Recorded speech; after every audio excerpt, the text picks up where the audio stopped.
Hello, I'm so glad you could join me. My name is Pixie. I make videos about the art I make and the books I read. Today I want to show you a series of drawings with fragments from my old diaries written on them, spanning 20 whole years. And they will become part of a book that I plan to create. And I'm going to talk about why I feel like life really starts being enjoyable in your 30s. I chose this topic because the theme of these diary fragments is self-image and sort of understanding yourself and identity shaping.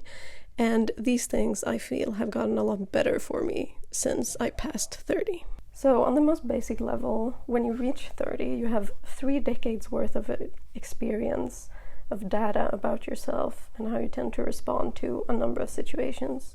You've had some time to get to know yourself, maybe even start accepting yourself. I'm still working on that, but I'm certainly more accepting of myself now than I was when I was 25, never mind when I was 20.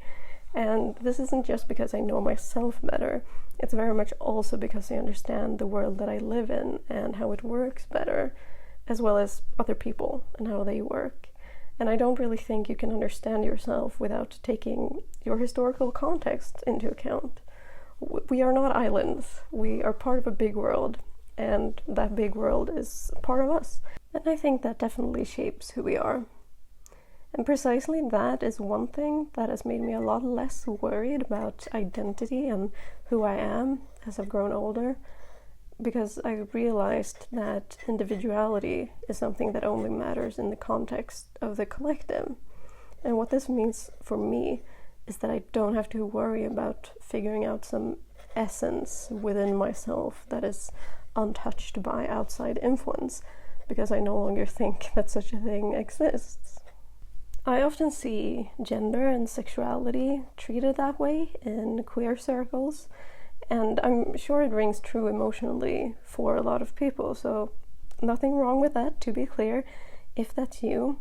But for me personally, it makes more sense to relate to both gender and sexuality as something that happens in interaction with others. And when I don't interact with others, it doesn't matter that much. Like, a sexuality label exists to make myself understood to others in interaction with them. It's not like an eternal truth that I must do a lot of navel gazing to uncover, when I can just exist. And in meetings with others, I can figure out how to best communicate with them. On a slightly lighter note, it's also a relief to get older and be less anxious about things like the music you listen to or the books you read, and not so strongly hinge your identity on them. Like, don't get me wrong, I do still identify with things I like. I call myself a Swiftie and a gothic fiction girly. But there's a big difference between that, like identifying with things in order to find like-minded people to talk to, and between what I did in my teens, where I would refuse to listen to pop music because I identified as emo, and I obviously couldn't listen to happy music, you know? And I think a lot of people do that kind of thing when you're younger, like in your teens or into your 20s, because you're searching for a place in the world and a way to understand yourself, and it's really easy to hinge your identity on something that's more concrete.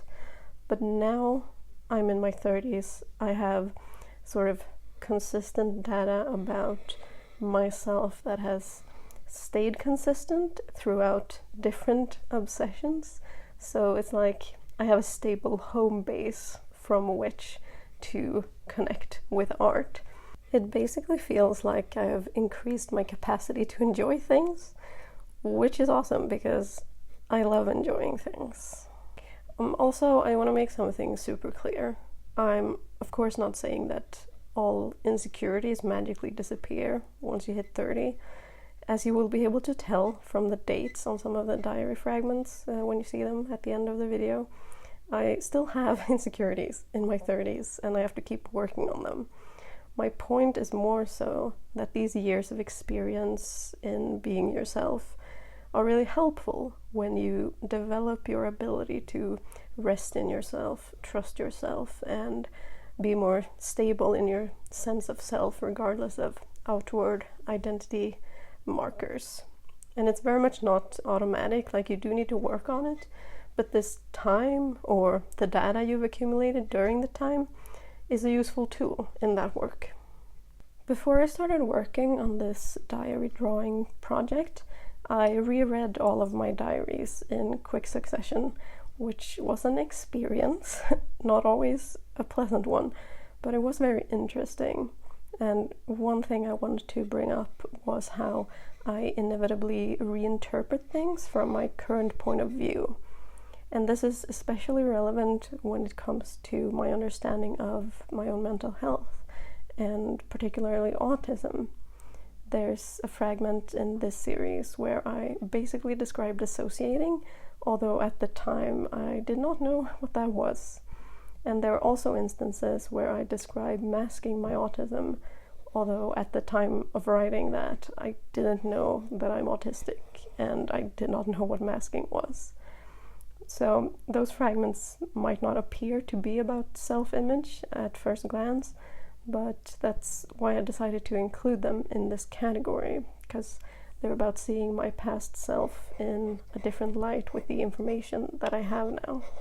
When I first started planning this project, I actually had a separate category for autism, but I decided against that in the end, because while I'm happy to be open about it, I didn't want it to be that much of its own thing, like as a focus, because I want to be known as an artist, not an autistic artist necessarily, or a bisexual artist, or whatever. I would take the label communist artist, but I don't know if I deserve that. But that is something that I feel matters more because it shows a way forward, whereas the labels that talk about me are more so just helpful on an individual scale, the way I see it. I also don't want to market myself as being this or that oppressed group. I am queer and disabled, but I don't want people to buy my future book for the sake of checking diversity points.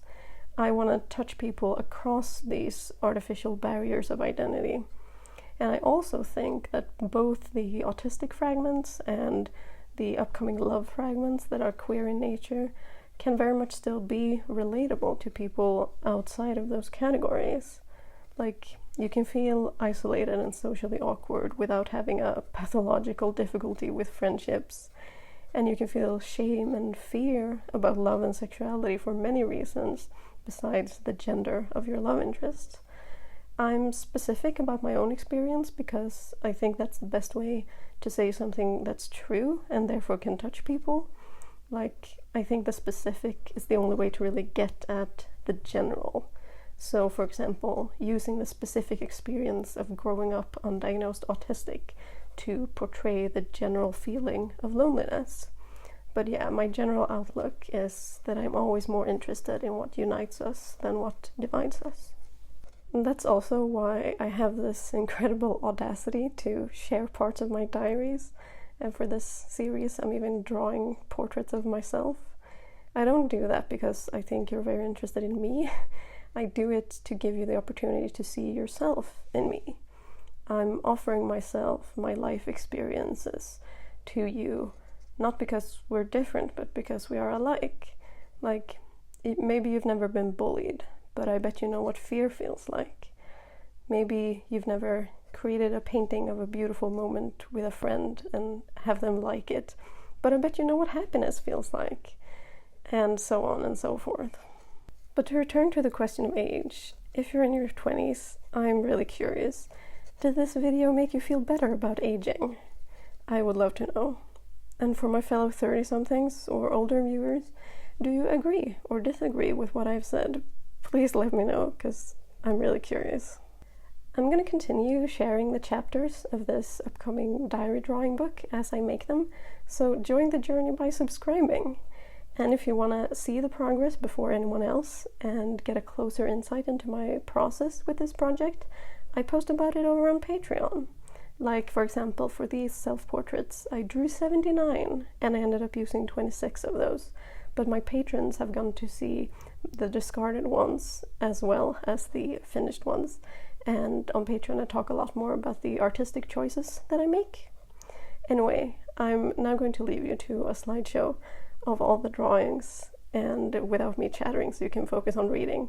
Thank you so much for watching, and until next time, take care.